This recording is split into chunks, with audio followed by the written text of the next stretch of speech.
Okay, so we actually have probably way too much content, so I kind of just want to get started. Lights. We're going to Lights? What's wrong? lights. Oh, the lights. Oh, yeah, okay. So I kind of wanted to, I think of Ashley as sort of our authenticity in this presentation here, because she's, you know, sort of the most hardcore woman gamer amongst us, I mean. And so, Ashley, I wanted to kind of get you to sort of tell the story of how it started. Okay, so being the nerds we are, we were all in IRC one night, just kind of chatting and hanging out. And for some reason, I brought up all the messages that I had been receiving on Xbox, because it had gotten really bad around Christmas. At the time, I was playing Gears of War 2. So I was like, you guys should totally check out these messages I've been receiving. They're pretty outrageous. And of course, everyone was like, yeah, let's see them. So I uploaded a few pictures and some audio, and everyone had some laughs. And of course, Grace was like, oh, whoa, this is crazy. I didn't know about this. So after a little bit of just kind of bickering about them, Grace jokingly had the idea. She was like, you should make a website and put these up for everyone to see. And we thought that was funny, and after a while we were like, hey, this is actually a really good idea. So the next day or so, Grace kind of put together the basic site, and it pretty much just grew from there. Thank you. So Ashley's, like, I wanted Ashley to sort of do the history, but I mean, she's welcome to stick around and listen to the rest of us ramble, but she's, I'm sure, heard all of this from us before. So what I kind of wanted to sort of get across from this is that we started this sort of from a place of humor. There was no grand scheme, there was no plan, there was no sort of, you know, large statement about the culture we wanted to make. It was just, we all sort of had that laughing reaction. You know, your group of friends online, you're all laughing together. So we didn't plan for any of this. And sort of, I think it was partly from the sort of place of honesty for us that it kind of actually caught on with other people's, because it happened to be the case that, you know, we found it funny, and it turns out a whole lot of other people found it funny as well. And so what actually happened with that is this spike right here is Reddit, basically. So probably about a couple weeks after the site, we, you know, launched the site, where I kind of figured that with our friends, with Fragdoll community and with the PMS clan, that, you know, maybe 200 people ever would know about the site. So I was wrong by about a factor of 1,000 on a single day. And then ever since then, I mean, there's the huge spike, a drop after that. And then there's just kind of been sort of steadiness, and, you know, this would be like, I think this is our second Kotaku article. This is a couple of, this is, I think, on the science blogs link. I think this is Penny Arcade, this is Penny Arcade again.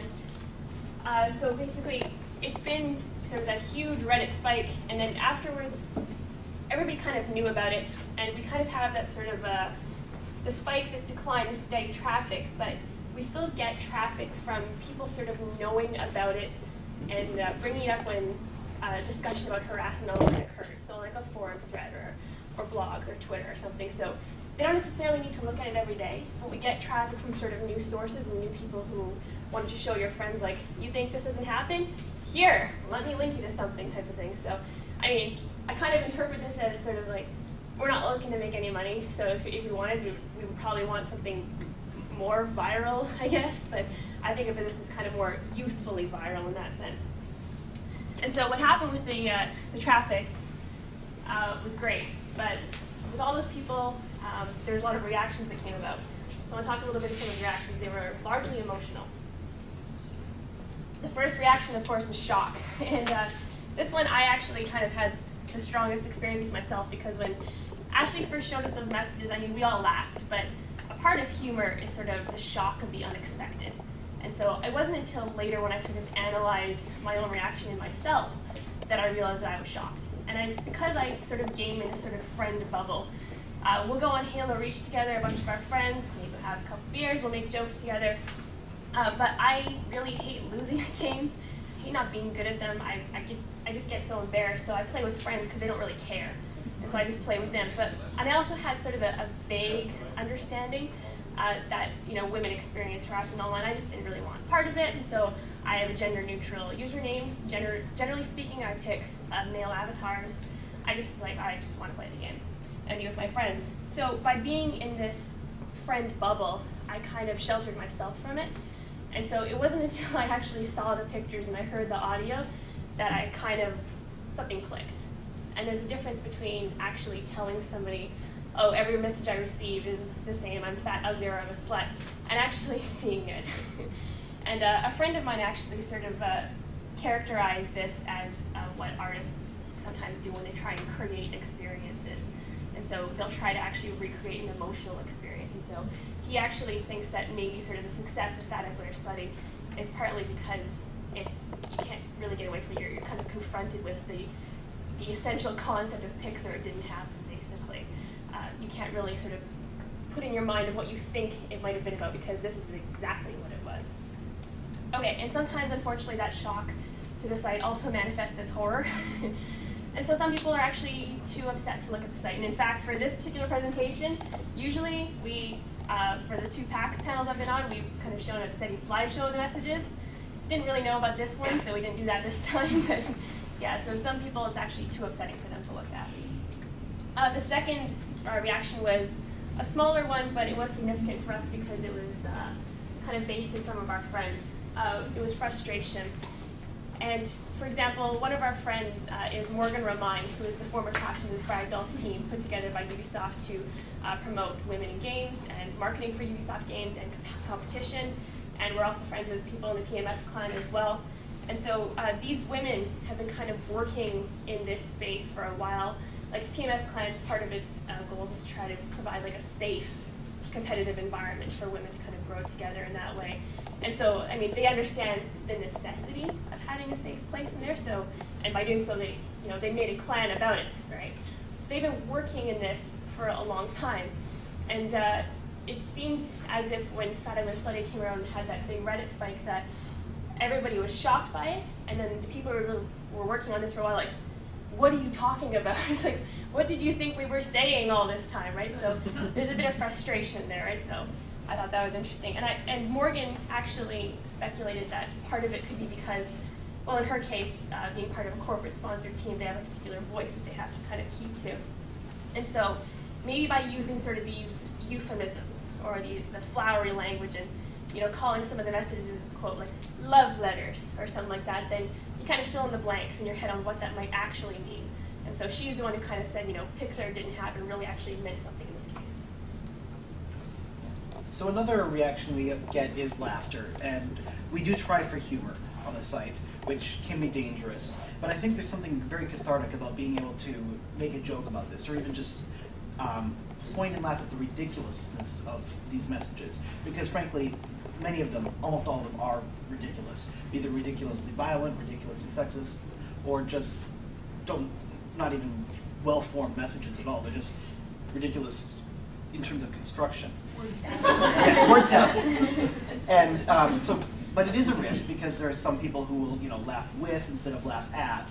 But we keep an eye on Facebook and Twitter and on the comments on our site, and we try to keep an eye on the articles that are written about. And by and large, as far as we can tell, it is basically laughing at and laughing against, laughing as a means to fight the darkness. And so I think giving people the choice to laugh about this, even if a lot of times people have to, when they talk about linking our site, they have to give trigger warnings or something like that.